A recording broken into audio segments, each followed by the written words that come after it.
నమస్తే, నేను ముఖేష్. గోకర్ణ గౌరవాన్వితులు, శాక్తేయ సహస్ర కిరణ బిరుదాంకితులు, శక్తిపీఠం వ్యవస్థాపకులు పూజ్యశ్రీ డాక్టర్ స్వామి శాంతానంద పురోహితి గారు మనతో పాటు ఉన్నారు. వారితో మాట్లాడే ప్రయత్నం చేద్దాం. గురువు గారు నమస్కారం. శ్రీమాత్రే నమః. దత్తాత్రేయ స్వామి వజ్ర కవచం, ముఖ్యంగా ఈ వజ్ర కవచం చదవడం వల్ల ఒక మనిషి జీవితంలో ఎలాంటి మార్పు చూడవచ్చు అంటారు? దత్తాత్రేయుడు అంటే చాలామంది ఈ మధ్యకాలంలో చూస్తూ ఉన్నాం. గానగాపూర్ విశేషంగా వెళ్తున్నటువంటి పరిస్థితి, పిఠాపురంలోని దత్తక్షేత్రం చాలామంది దర్శించి వారి యొక్క సమస్యల నుండి బయటపడుతూ ఉన్నారు. ముఖ్యంగా ఈ దత్తాత్రేయ వజ్ర కవచం చదవడం వల్ల ఎలాంటి ఫలితాలు ఉంటాయంటారు? సో ఈ దత్తాత్రేయ వజ్ర కవచము చదవాలి అంటే మొదటగా ఆ చదివే యోగ్యతను మనం పొందాలి. ఏంటి క్వాలిఫికేషను దీన్ని చదవాలి అని అంటే దత్తాత్రేయుడు ఎట్లాగా వచ్చాడో అది ముఖ్యమైనటువంటి విషయం. దత్తాత్రేయ వారు ఎవరికి జన్మించారో అత్రి అనసూయలకు జన్మించినటువంటి సంతానము దత్తాత్రేయుడు. అంటే ఇక్కడ కేవలం మామూలుగా మనం అత్రి అనసూయ అని ఎప్పుడు కూడా మనం అంటూ ఉంటాం, కానీ అందులో ఉన్న పరమార్థాన్ని మనం గ్రహించాలి. అత్రి అంటే ఏమిటి? నా త్రి అని అర్థము. అంటే ఆ మూడు ఉండకూడదు. ఏమి? కామ, క్రోధ, లోభ అనేటటువంటి ఈ మూడు అవగుణాలు ఏవైతే ఉన్నాయో ఈ మూడు అవగుణాలు అనేటటువంటివి లేకపోతేనే నా త్రి ఇది అత్రి అని దాని యొక్క నిర్వచనం. అది ఒకటి. రెండవది అనసూయ అని చెప్తున్నాం. అనసూయ అంటే ఏంటి? అసూయ లేకపోవడము అని అర్థము. అంటే ఎవరికైతే అసూయ ఉండదో వాళ్ళు అనసూయ అని అర్థం దానికి. కాబట్టి ఆ రకంగా అత్రి అనసూయలు ఇద్దరు ఉంటేనే కదా దత్తాత్రేయుడు వచ్చేటటువంటిది. కాబట్టి ఈ కామ, క్రోధ, లోభం అనేటటువంటి ఈ మూడు అవగుణాలను దూరం చేసుకోవాలా, మనలో ఉన్నటువంటి అసూయను పక్కన నెట్టాలా. అప్పుడే దత్తాత్రేయుడి యొక్క అనుగ్రహం మనకు లభిస్తుంది. అనుగ్రహం లభించడానికి స్తోత్ర పారాయణం చేసే యోగ్యత మనకు అనేటటువంటిది లభిస్తుంది. ఈ రకంగా దత్తాత్రేయ వజ్ర కవచం పారాయణం చేయడానికి ముందుగా మనము అందిపుచ్చుకోవాల్సినటువంటి లక్షణాలు ఇవి. అవి అందిపుచ్చుకున్న తర్వాత అప్పుడు పారాయణం చేయడానికి ఉపక్రమించాలి.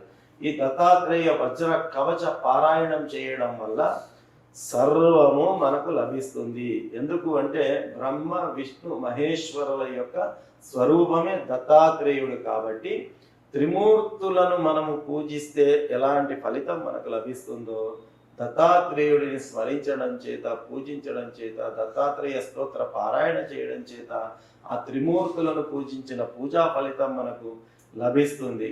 కాబట్టి దత్తాత్రేయ స్వామి వారి యొక్క చిత్రపటాన్ని ముందు పెట్టుకొని మొదటిసారి పారాయణం చేసేటటువంటి వాళ్ళు ఉంటే సంకల్పం చేయించుకొని సంకల్పయుక్తంగా ఆ పారాయణాన్ని ప్రారంభం చేయాలి. అయితే దత్తాత్రేయ పారాయణం చేసేటప్పుడు ప్రత్యేకించి బ్రహ్మచర్యము అనేటటువంటిది మనకు పద్ధతిలో సూచించడం జరిగింది. కాబట్టి మానసిక బ్రహ్మచర్యాన్ని పాటిస్తూ, ఇక్కడ బ్రహ్మచర్యము అనేసరికి రాత్రుల్లో ధర్మపత్నికి దూరంగా ఉండాలి అనేటటువంటిది కాదు. మానసిక బ్రహ్మచర్యాన్ని అంటే ఏంటి? మనస్సులో వికారాలు రాకుండగా మనము ఆ యొక్క స్తోత్ర పారాయణాన్ని చేయాలి అనేటటువంటిది మనకు ఉన్నటువంటి ముఖ్యమైనటువంటి నియమం.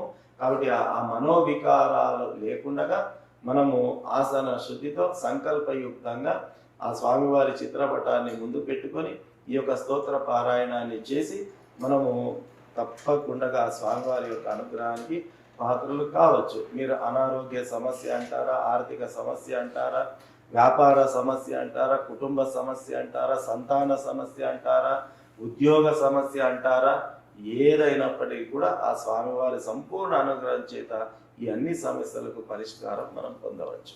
సో దత్తాత్రేయుడు వజ్ర కవచం వల్ల ఎన్ని ఫలితాలు ఉన్నాయంటారు? 100% ఎస్. సో ఎన్ని రోజులు చదివితే బాగుంటుంది అంటారు గురువు? మామూలుగా ఏదైనప్పటికీ కూడా ఒక కాల పరిమితి అనేది భగవంతుని సేవకు నిర్దిష్టమైన కాల పరిమితి లేదు. ఇది మన ఊపిరి ఉన్నన్ని నాళ్ళు ఈ క్రియలన్నీ కూడా కొనసాగుతూ ఉండాలి.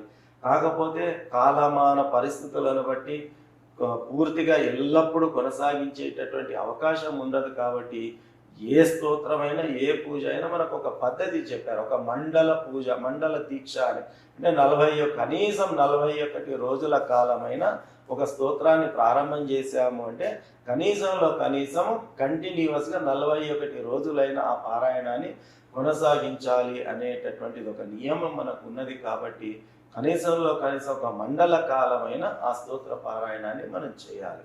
సో ఖచ్చితంగా నిష్ట పాటిస్తే బెటర్ అంటారు.